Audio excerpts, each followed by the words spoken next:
I really enjoyed that the mind got quiet, and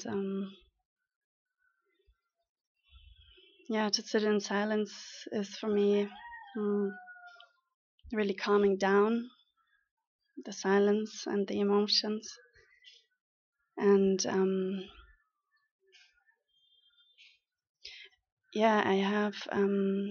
I would like to understand an emotion I have, and it got triggered or pushed 3 days ago, and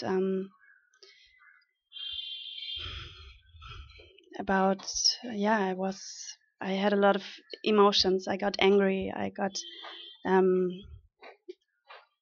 my concentration was very much of a behavior of someone, and A behavior of you or someone else? Someone else. Okay. And that somehow pushed something inside of me. It triggered something. So I got angry. I couldn't understand the behavior somehow, and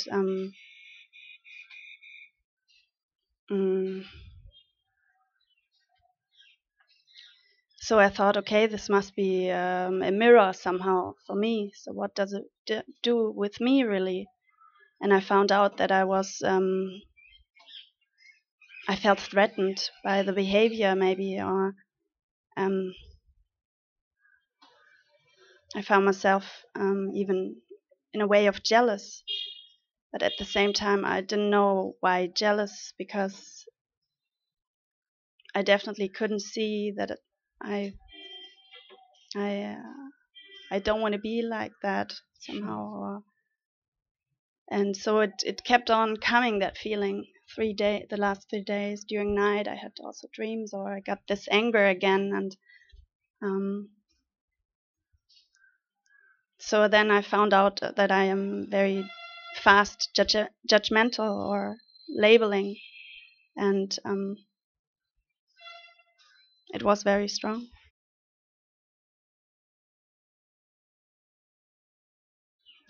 The one who speaks now is the one who speaks in everyone who still feels they're a body and a mind.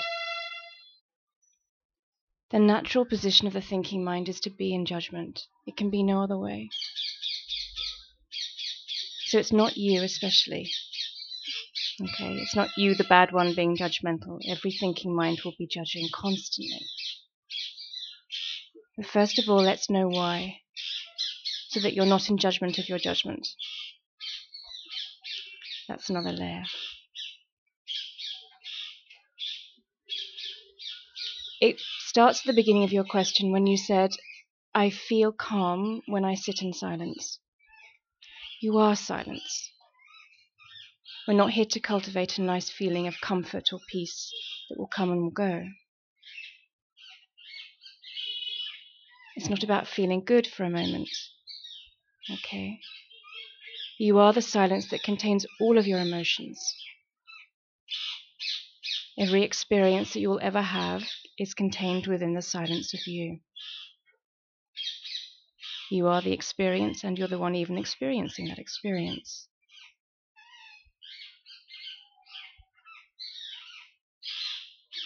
But why does a thinking mind feel in a position of judgment? Because it feels isolated. The minute a person is convinced that they're only a person, they are an island unto themselves. They are different from all the other persons. I am I, and you are you, and never the twain shall meet. And from that position, you are constantly in a state of self-defense, unconscious self-defense. I must protect myself. And at the same time, within that self-protection, there is also a great need for another to complete you. So there's a battle already. I must defend myself, but I also want you. There's a tussle. And so that feeling of being threatened comes. That feeling of deep anger at being so isolated. That feeling separate. That feeling abandoned. You cannot judge something unless you feel separate to it. So you are discovering the you, not the characteristic of this person, but actually a much deeper characteristic of what it is to be human. To be identified as that one who is different from all others. If I am different from you, I have my own expectations immediately, my own viewpoint. That's why a human being never feels on the same page with another human being. Can never be fully met, never be understood. Because you have your own set of expectations unique to this form, just as every single other human being does. Expectations that must fill the one who feels in need of completion. Do you see? So actually the last 3 days have been raking up the most fundamental aspect of this identified being. I am different from you. I am under threat from you. And you didn't like it. So can you now see, recognize that actually there is wisdom in not liking it, but there is also another layer of judging your trait. Judging your trait will do nothing about it. It'll just add another trait. Is the silence of your being feeling threatened ever? And that we can discover now. No. Okay. And how does it fit together? How does that stay permanent, you mean? I mean, so far as I experience being in silence, then there is no emotion, this is all vanished somehow. To come to the heart does not mean you're whitewashed of all feeling. Actually, you feel more acutely than you've ever felt before. You what? Sorry? You feel more acutely than you've ever felt before, but you don't suffer your feelings. That's the difference. Then you can experience, but you're not holding on to experience. You're not defined by experience. You're not defined by your emotions. You see, thus far you have been defined personally as being this type of emotional being. Yes, your emotions are so close to you, so intimate, that you feel they are you. But they're not wrong either. In the deepest sense, it's all you. It matters to understand the details of you. Okay, so it's not about just throwing everything out and saying, oh, it doesn't matter, it doesn't matter. It's just the mind, it's just an emotion, it doesn't matter. No, that's laziness. And that'll get you into deep trouble. Everything is you come to alert you to the you that's beyond a feeling. And you've just said that the silence of your being is not feeling threatened. So now, in this moment, can you put your hand here? And now look at me from the space under your hand.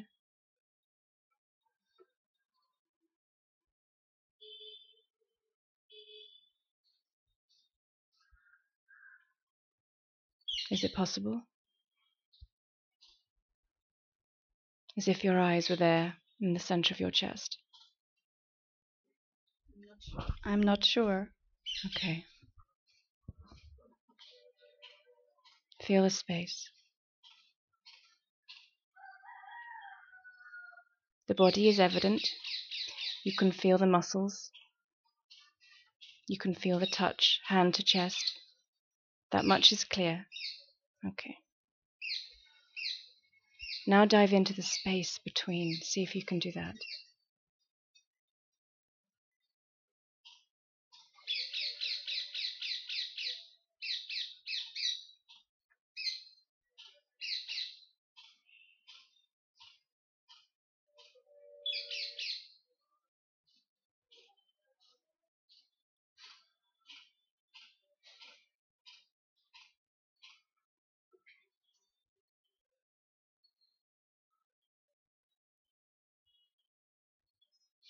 Is space contained there?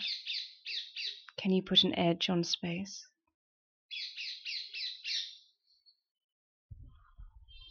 I feel it is spreading somehow. Okay. So be that spreading quality. Is that spreading quality feeling under threat? No. No. That spreading quality is you. Be the one that has no edges, no shape, no form. Is that spreading quality male or female? None. Okay. No. So now you're discovering the you that's beyond this one here.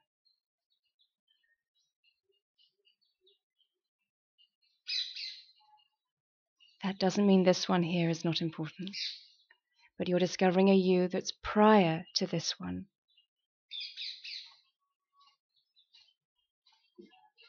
A you that's not feeling under threat.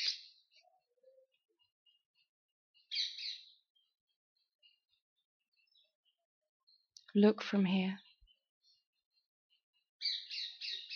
How to link it all together, you said? Look from here. Look from the eyes of the heart. To look from the eyes of the heart is to know there is no separation. Because that spreading quality, if it has no edge, if it keeps on spreading, it's eternally as it is, one with itself.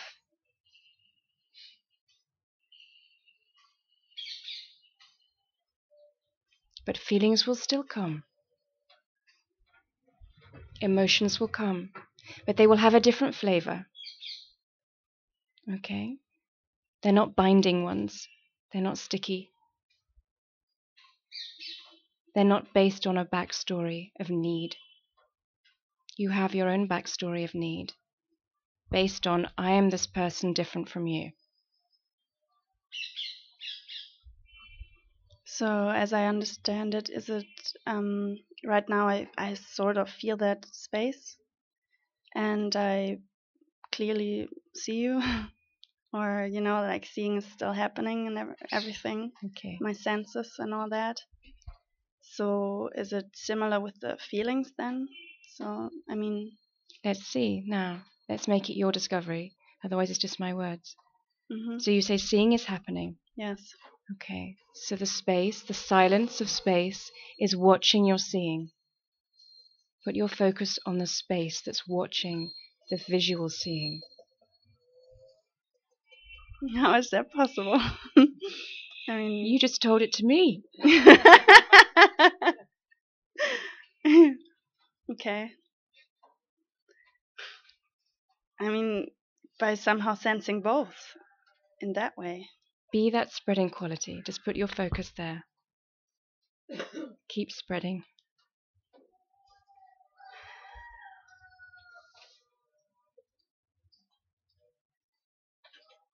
And while that spreading is occurring, listening is also happening. You can hear my voice. Spreading is still there. Yes. Okay.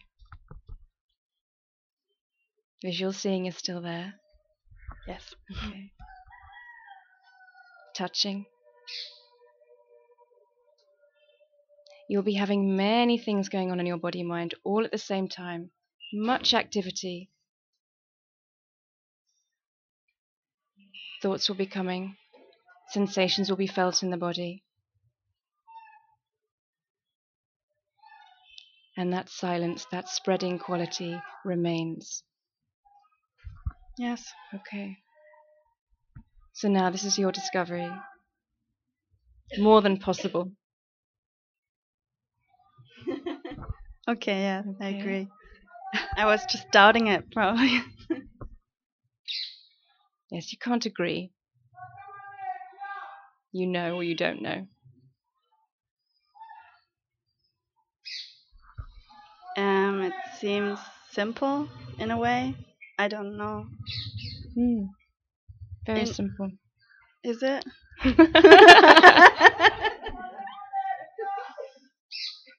This is the divine simplicity with all its complexity. Look from the eyes of the heart. The minute you drop down, what space there is in space. Now you are in a position to look at those emotions that have been biting you. Before, it's impossible. You're in them. You can't see the wood for the trees. Not possible to dissect from that position. It's a very dangerous place to start dissecting. You must put yourself in a position to be able to dissect. This is your task, is to put yourself under the divine microscope and really dig and see those details. But it's no good unless there's distance. And now you're discovering distance. That space, that spreading quality is wisdom. That's your godly nature. That's the knowing that you know without knowing how you know.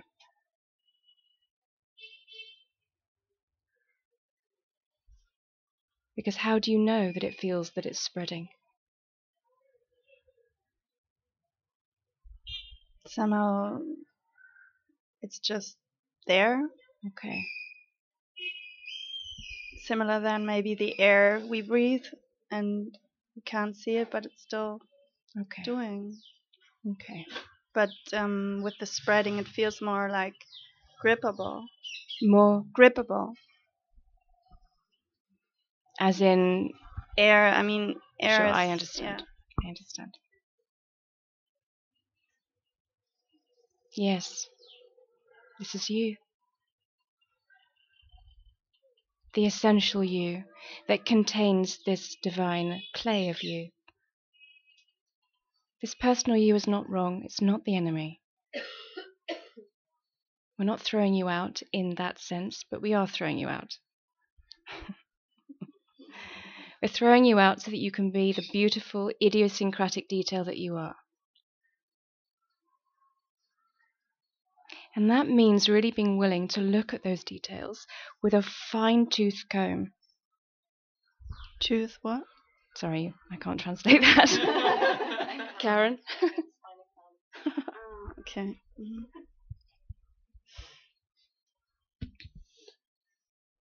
Those motions that are emotions, that are causing you pain,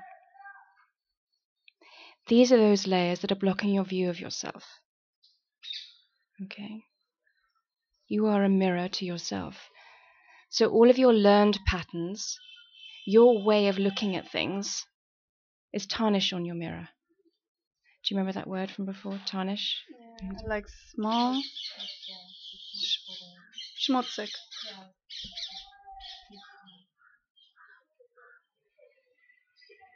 Clean the tarnish. Then you can shine a pure image of yourself back to yourself.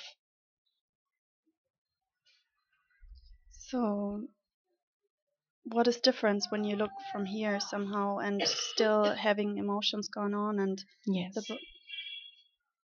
Okay, so let's be specific with an emotion, okay? So you felt under threat and angry with someone's behavior recently. Can you give a little bit more detail without too much detail? Yeah, someone. I had the feeling that someone was playing with the behavior, somehow manipulating, flirting with the male. Okay. And okay, so without going into too much more detail, we know that's a theme for you. Okay? Yeah. Right, so that's going to hit a button, a personal button, and one that you're working with very deeply at the moment, to know how to set clear boundaries. But if the mind is setting boundaries, you're going to get in more trouble. The heart is clarity. It's discernment. It knows what's right. Okay, so your learned response is to be in defense of that one coming at you. You feel in constant attack, or that someone has an expectation of you. Right? When you are in reactivity to that one, when you're in the mind, still in the person, you're going to react to that response. That's your learned pattern of old. And you know it. You can smell it a mile off. Okay. You know when it's coming, and you know when your response is coming. So in the beginning, it may just mean you have to step away from the situation. Okay. In time, you'll be able to be in that situation and look at that other from here. So as now I experience it, for example, to sense that space and at the same time have an emotion. Is it It's that not what you mean? separate. It's not separate. Emotion can come. Yeah. The minute that strong emotion comes, but that is your moment to pull back and look at them and it from here. Then you have perspective. When you're looking from here, you have a very narrow view. You will have an idea of who they are. It won't be true. It'll just be an idea, a very narrow perspective based on your understanding, which is limited. When you look from here, suddenly you have a panoramic view. So the emotion has come, you felt it strongly, pull back. You can still feel the flavor of it, it's still there, but you're not fully in it because your position has changed. Okay? Now from this position, reactivity doesn't quite burn, it doesn't quite have anything to fire it up anymore. Though you can still taste that in yourself. Yeah. The next time the situation comes, and you pull back instantly, there'll be even less of a reaction in you. And less and less and less, and you'll be tested until there's no one left to test. Okay. So it's literally an undoing of your patterns. You're unwiring your neural patterns. Okay. So as I understand it, if I feel any situation where I am just emotion somehow, then I step back. Always. Don't Okay. wait for that situation. Don't wait for turbulence to come, to be as you are. But that is a prime example to pull back instantly. Okay. But in every interaction,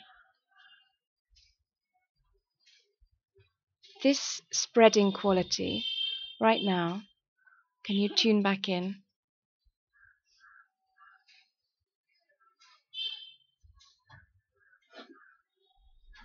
Does it have an edge? Can you see a limit to it? I don't see a limit to it, but it's hard to go further somehow. Okay. So let's just go with I don't see a limit to it. Okay. All right. And let it spread.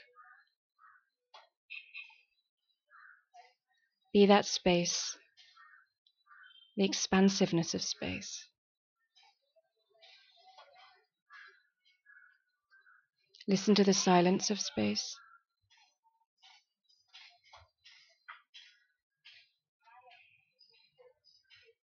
Feel the quality of space, like a vast stillness, an unending silence.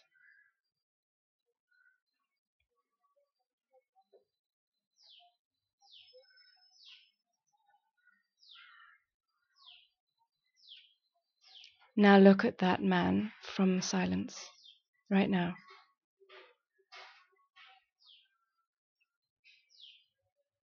It was a woman. Okay. I thought you said a male, sorry. Oh no. Okay. Look at them from that silence.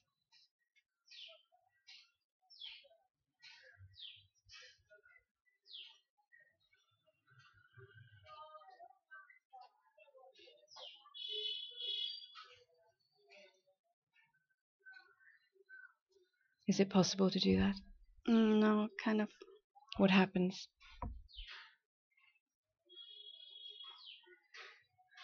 There is a guilt as well, somehow. A guilt at your reaction?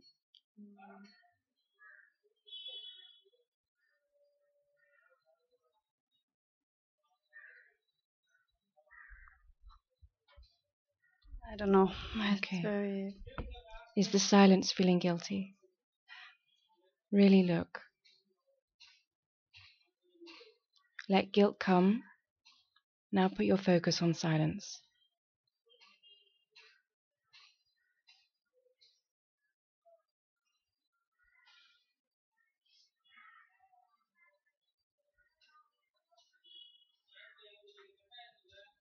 The guilt gets smaller.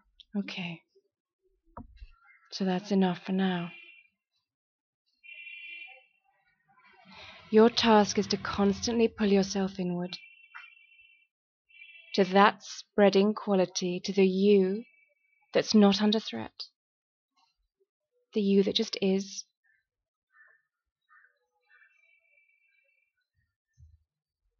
That you is compassion itself. That is the peace you're seeking. That is the love you're craving. That is completion.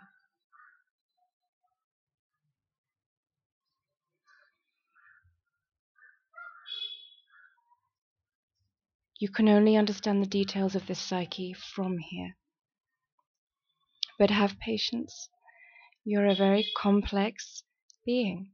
All beings are complex mechanisms. You have layers inside of your layers. Yeah, for example, this guilt came in and it got smaller somehow, and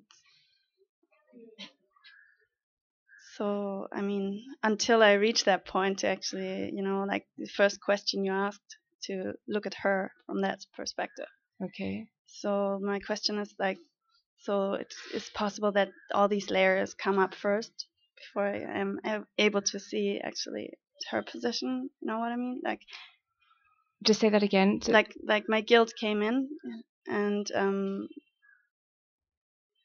that's okay. So then guilt comes. yeah, Consciousness knows exactly what it's doing.